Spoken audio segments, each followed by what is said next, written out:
and welcome to your outlet for outdoors and Western lifestyle news, The Ben Show. I am your host, Rebecca Wanner, a.k.a. Beck, and we say this each week. We love hearing from all of you, and that's what we've been having, is hearing from all of you, by the way. We love hearing your comments, your stories, your ideas.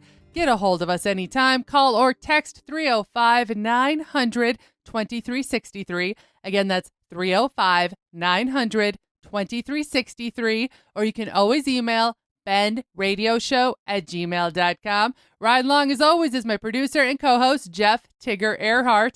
First order of business, want to give a shout out to our listeners in North Carolina. On last week's episode, we had a hot topic. We heard from quite a few of you. Thank you for that. And if you missed that hot topic, go to thebenshow.com to check out that past episode. You know, you do get a lot of love from listeners. You get emails every single week. Texts. You get texts. You get Voicemails. phone calls, voicemails. Everybody loves Beck. All right. Changing gears, though, I'm going to bring it back to the cabin here, where we have a household debate. That's right. Tigger and I have a debate. It deals with household chores, and we're talking about doing dishes. Now, first off, before you think Tigger doesn't do dishes, he actually is really good about that. I will give you credit there. However, I don't have to be told. No, you don't. I will just go do it. This is the debate in our household. I love using one of those sponge dish wands. Oh, you here fill it we up. go. You fill it up with soap, or I just squirt it right on the sponge itself. I do not run a big sink of water, and I just work really fast, and I got my dishes done. Dumb. Tigger feels that I am not getting the dishes clean enough. He wants the big old sink filled with hot soapy water. Okay, so I don't understand why you like that little dish wand in the first place, because you're always, when we come home from anywhere, take your shoes off. Or if we're at the hospital, nope, got to take your shoes off. Wash the bottom of your shoes. Wash your hands. Do all this stuff. I feel like that sponge is just a hotbed of bacteria and ickiness. It'd be different if you threw the sponge away after each cleaning, but you don't. Well, that wouldn't be economical to throw it away after time, but... And you can wash the dish rag that I use. No, I'm talking now, here. And if I'm doing dishes, I'm going to do them my way. Done. Okay.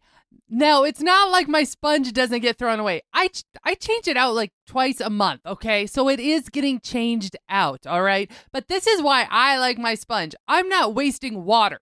That's what I feel. Like, we live in a place where we have to pay for water. So... my debate and my pro for using the soapy dish wand is I don't have to go and waste all that extra water for no reason. The amount of dollars that we pay for that gallon that we're using in the sink doesn't compare to you having to buy refills. Boom. You don't know that Boom. For sure. You don't even know how much they cost. Move on, Beck. If I'm doing dishes, I'm going to do them my way. Fine. No more complaining that I'm not getting the dishes clean. Carry on. All right, other topics that cross my wires is, yes, football season is going on. NFL is kicked off.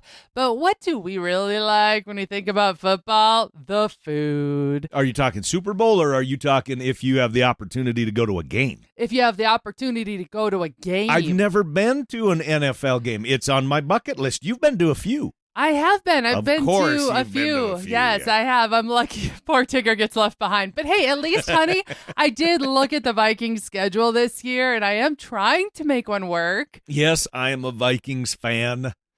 Do we need to add anything more to that? Just leave it at that. I'm a Vikings fan. Oh, we didn't lose any listeners on that. Well, here are some of the new treats, hot eats that are at the NFL stadiums I thought were interesting, especially for those of us that like to try our own take on these dishes and make them for our own friends and family.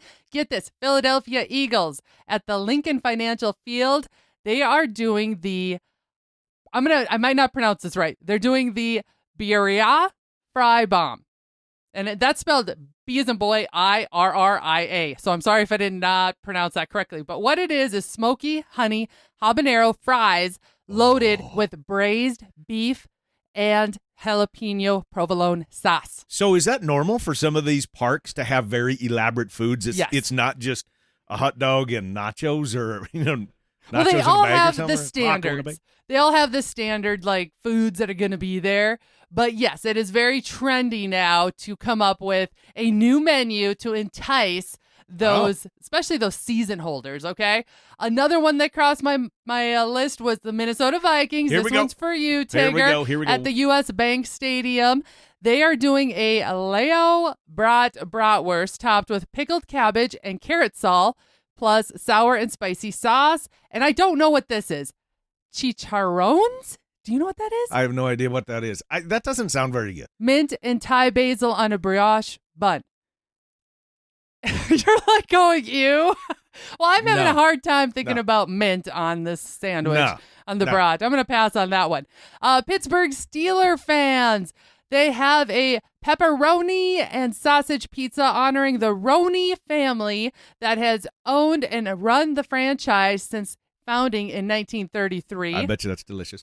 Kansas City Chiefs. Yes, Arrowhead Stadium. The pigskin dog featuring a bacon buttered bun, candied jalapeno pork belly slab, smoked pulled pork, and spicy, though, marshmallow cream. I would do that. But you don't like marshmallows. I don't care. You would do I that. would take my Prilosec before we got to eat that one. Because that's just heartburn right now, but who cares? Okay, last one I'm going to share with you is Denver Broncos at the Empower Field in Mile High. They are doing a jackalope mac stack with smoked antelope, rabbit, and pork sausage, flamin' hot Cheetos dust, green chili mac, and corn, blue corn, tortilla, and green onion toppings. I would eat that in a heartbeat, but I can't see how that would go over having pronghorn, antelope, and rabbit. I would try it, but I can't see a lot of people in Denver. Being a wild, being a hunter and stuff like that, I like wild game. I do think it's worth trying. Smoked antelope, rabbit, and pork sausage. I just don't think a lot of people are going to try it. You might be surprised. I think it'd be delicious. Have a few beers. Everything always tastes better, and you end up trying something you never would have. Right. Now that everyone's hungry, go grab a snack. We're going to take a short break. We'll be back right after this. You're listening to The Ben Show.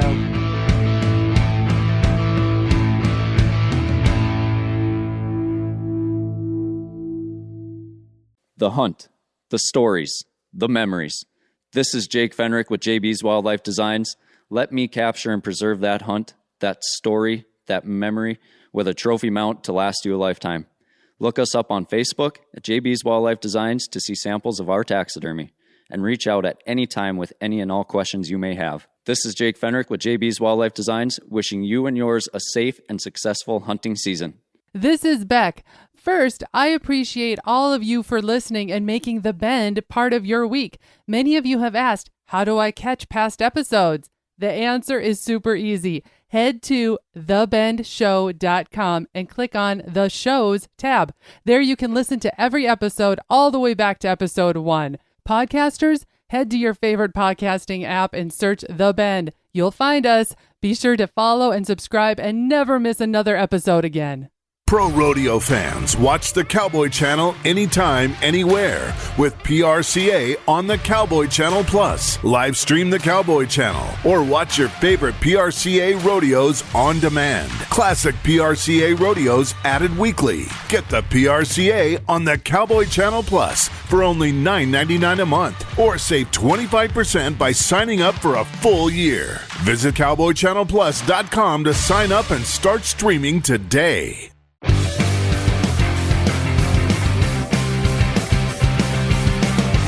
Welcome back to The Ben Show. Now, those of you that drive diesels, take a listen to this one. We're heading to Wyoming, where a diesel delete case delay signals possible shift in federal prosecution.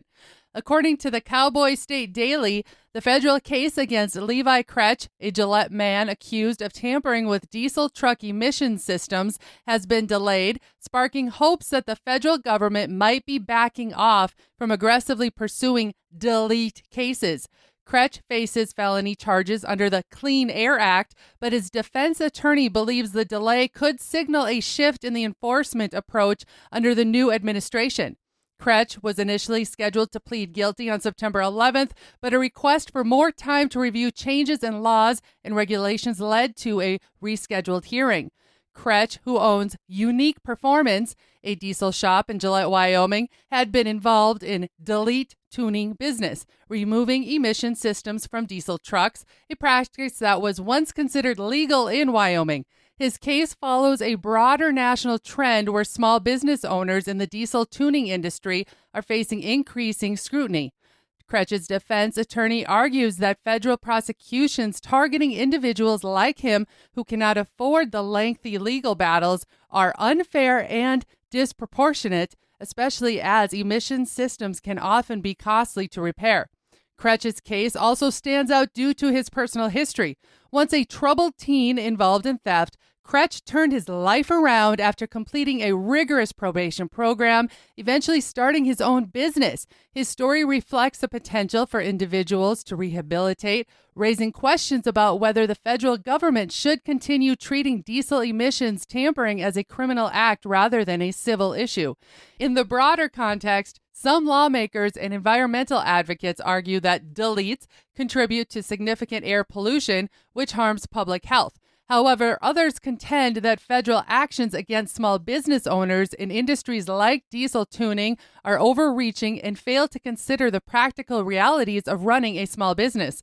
With the case delay and discussions in Congress over the fairness of federal enforcement, Kretsch and others in the industry are holding out for hope that a more balanced approach will prevail. Now, this is a good topic. Now, personally, and I know you agree that we should be allowed to be able to delete those emission systems. Well, we're shopping for 100%. a new diesel right now ourselves, and I'll be honest, we're looking for one that's deleted. Exactly, we are. So you have the best listeners out there that they interact with you.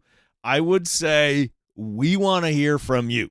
Yes, we do. And as I mentioned earlier at the kickoff of the show, you can call or text us right now at 305-900-2363. Again, 305-900-2363. Or email your comments to bendradioshow@gmail.com. And if you've got that dually for sale, by the way, because we've been trying to find something very specific, we'll get into that later. We're having a hard time finding it. Back to the outdoors. Now, this next story is a tough one. A 72-year-old Arkansas man has died from injuries sustained in a rare black bear attack, marking a tragic and unprecedented event for the state. On September 3rd, 2025, the elderly man was working on his tractor by the side of a road in the Mulberry Mountain area when he was mauled by the bear. His son witnessed the attack and was able to intervene, helping to free his father from the animal. Despite being airlifted to a hospital and receiving intensive care, the man's injuries were too severe and he passed away on September 14th. Arkansas Game and Fish Commission officials confirmed the tragic news, noting that the bear involved was likely a yearling weighing 70 to 80 pounds. The bear was swiftly located and euthanized by authorities. Following the incident, wildlife officials conducted tests on the bear, confirming it tested negative for rabies and distemper. This attack is considered unheard of by local authorities, with officials stating they hadn't encountered a black bear attacking a human in Arkansas in over 25 years. This rare and unprovoked attack has shaken the local community, with the family remembering the man as a beloved father and grandfather who was doing what he loved, working on his land, when this tragic event occurred. We want the family to know that Tigger and I are keeping them all in our thoughts and prayers. Changing gears, wildlife poaching in the U.S. is costing taxpayers a staggering $1.4 billion every year, according to a new study from the Boone and Crockett Club. Despite the high financial and ecological toll, more than 95% of wildlife poaching incidents go undetected. The study, which aimed to quantify poaching's scope, found that poachers face minimal penalties, making it an unappealing deterrent. This lack of enforcement contributes to a massive loss of wildlife, hunting license revenue, and conservation funds. The research highlights that poaching is a significant contributor to the financial loss of big game animals, such as white-tailed deer and elk. For example, the restitution cost for a trophy elk can reach up to $30,000, with poaching detection rates as low as 4%. millions of dollars in fines and replacement costs go uncollected. Additionally, this unreported poaching undermines public trust in wildlife management and depletes resources intended for conservation efforts. Researchers used criminological methods to analyze poaching motivations, ranging from trophy hunting to financial gain, and concluded that increasing detection rates and harsher penalties are key strategies to reduce poaching. The study also recommends raising awareness among ethical hunters to help combat the stigma and promote the message that poaching harms everyone, not just wildlife enthusiasts. Now, this one got a burr under my saddle, and I know this was maybe a tough one for you to do because both of our properties have been poached. Yes, and this hits home for us on this topic. This makes, in my opinion, the penalties are not severe enough for poachers. I would agree because it also hits home for us not just because our own properties have been poached, but also as you know, I've invested a lot of dollars over the years going elk hunting in other states. I will confirm that. The number of tags that you've purchased, the gear that you have purchased and updated, it's a lot. Not that I'm not supporting you, but it's a lot. Well, it is. The dollar of investment, along with the time taken to research and then actually go on said hunt, it is an emotional investment, not just a monetary investment. And I think if a poacher is caught, they should lose hunting rights forever. Done. That severe, in my opinion. Not just a lot of fines, but guns taken away, and you don't ever get to hunt again. So this is another topic. I want to hear your thoughts on this. Again, call or text 305-900-2363 or email us at benradioshow@gmail.com. And just know, if you want to stay anonymous, that's perfectly fine with us. We just want to know what all your thoughts are. And on that note, we're going to take another short break. You're listening to The Ben Show.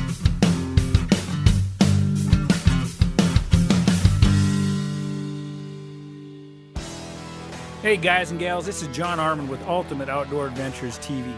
Ultimate Outdoor Adventures TV travels the back roads to the backwaters in pursuit of the ultimate adventure in hunting and fishing.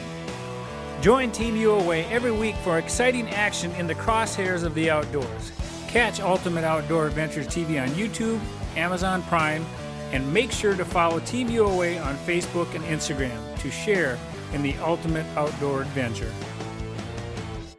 Get ready for this, an unforgettable experience at Cattlemen's Week 2025 annual pheasant hunt hosted by Jorgensen Land and Cattle. November 20th through the 23rd at the Lazy J Grand Lodge in Ideal, South Dakota. Enjoy world-class pheasant hunting while building connections and sharing insights with fellow cattlemen, women, and industry professionals. Whether you're a seasoned hunter or brand new to the sport, there's something for everyone. Register online at ranchchannel.com or jorgensenfarms.com. Mark your calendars for Cattlemen's Week 2025. Camaraderie, conversation, and pheasant hunting at its finest. Is there that particular pair of boots or that shirt or pair of jeans that you just can't find anywhere else? Check out Medora Boot and Western Wear. Medora Boot and Western Wear is the go-to for boots, jeans, especially jackets, and even those hard-to-find accessories that make perfect gifts. Check out medoraboot.com, or better yet, give Kim a call at 701-623-1005 and tell Kim that Tigger and Beck sent you. For the latest in Western and outdoor practical and fashionable wear, there is only one, Medora Boot and Western Wear. Welcome back to The Ben Show. I'm your host, Rebecca Wanner, a.k.a. Beck, and Jeff Tigger Erhardt is in the co-host seat. According to Tri-State Livestock News, the wolf population in California is rapidly expanding, and for ranchers, it's turning into an escalating crisis. This year alone, Paul Roan, a Sierra County supervisor and ranch manager, has seen wolves kill at least 37 head of cattle on his ranch. Roan describes it as an absolute massacre, and County Sheriff Mike Fisher agrees, calling the losses unprecedented for the Sierra Valley. But the damage doesn't end with numbers. It's the emotional toll of losing livestock in such a traumatic way that no compensation check can replace. In total, wolves have been confirmed to have killed 73 cattle in the region as of September 2025, but Rowan suspects the real number is higher, with some carcasses left unrecognizable. While the California Department of Fish and Wildlife works to deter the wolves using non-lethal methods, ranchers like Rowan argue these efforts are falling short. The wolves are relentless, killing animals of all sizes, maiming livestock, and often leaving behind nothing but remnants of carcasses. To make matters worse, the protocols for proving wolf kills are strict, leaving many depredations uncounted. Ranchers have also expressed frustration with the California Department of Fish and Wildlife strategy, which has involved placing food at wolf dens, a tactic Rowan believes is ineffective. Ranchers aren't just asking for compensation, they want solutions. The California Cattlemen's Association is calling for the delisting of the gray wolf, citing the rapid increase in wolf numbers and devastating effects on local cattle producers. They point to bipartisan support for this action both during the Obama and Trump administrations. With wolves now present in areas like Sierra Valley in large packs, ranchers and county officials are demanding more action. Rowan's plea is simple. We are not going to cohabitate with these animals. They have to be removed. For ranchers, the question is no longer just about numbers or compensation. It's about whether California will step in to protect livelihoods of those who provide food for the state and the nation. No, it's just not California, but it's states like Wyoming, Colorado, Utah, Nevada. They've all seen an increase in these gray wolf attacks. It's a hot topic. Absolutely. It is a hot topic. That's why we keep bringing it up. And again, if you have thoughts on this, we want to hear it. Call or text 305-900-2363. There are a whole bunch of topics to have thoughts on this week and opinions. There's a lot of them. It was crazy, honestly. I'm going to just tell you, when I went through my news wires that I go through and I started looking at some of the hot topics out there, and I realized these resonate with a lot of us. Every one of us. They hit home. Mm-hmm. Yep, they do. All right, let's move away from some of these controversial topics and look back on yesteryear. Maybe some happier times, maybe some of those cringe-worthy moments. What am I talking about? We are at that time of year where it is school picture time. Oh, no. These bring back bad memories for me. Did your mom pick out your outfits, Tigger? I don't want to talk about it. Because I know your mom, and I could see her picking out your outfits all the way until you graduated. Like, even senior pictures. Please, just take one picture in this outfit. I hated school pictures. You know why I hated school pictures? Because when I was a kid, I had thrush as a baby, and I was very susceptible to cold sores. And it never failed. Every single time for school pictures, I had a cold sore. You got stressed out over it, didn't you? I got stressed out because I couldn't pick my own outfit. I did once, though. I remember, since we were talking about football earlier, I did have school pictures taken. I think I was a first grader, and I had a Detroit Lions sweatshirt on. I was a Detroit Lions fan back then. Are you? But you're not anymore. You're a Vikings fan. No, I'm a Vikings fan, but I was a Detroit Lions fan back then.